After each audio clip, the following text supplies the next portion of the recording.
Hello students, today тақырыбымыз jobs, жұмыстар. Жаңа сөздерді өтейік. Доктор, дәрігер, teacher, мұғалім, cook, аспаз, engineer, инженер, farmer, фермер, firefighter, өрт сөндіруші, hairdresser, шаштараз, pilot, пилот, police officer, полиция қызметкері, tailor, тігінші. Тағы бір өтейік айтып, доктор, teacher, cook, немесе шеф деп те айтуға болады, engineer, farmer, firefighter, hairdresser, pilot, police officer, tailor.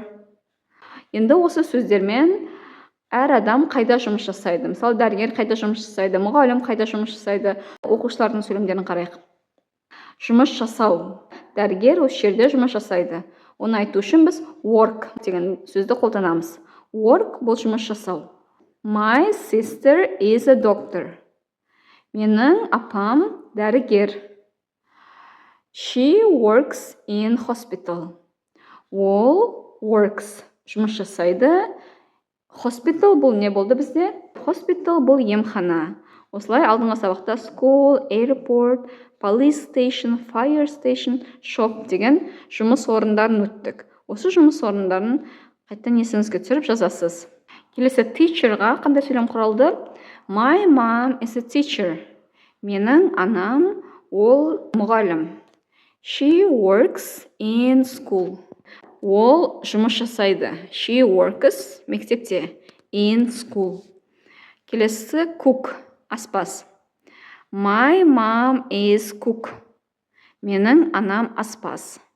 She works at home. Ол жұмыс жасайды үйде. Үйде, мысалы, торт пісіреді, тағы да әртүрлі пирог секілді нәрселерді. My mom is a tailor. Менің анам Tailor бұл тігінші. Менің анам тігінші. She works in tailor shop. Ол жұмыс жасайды тігін дүкенінде. My brother is a police officer. Менің ағам полиция қызметкері. He works. Ол жұмыс жасайды in police station. Ол полиция бөлімшесінде жұмыс жасайды.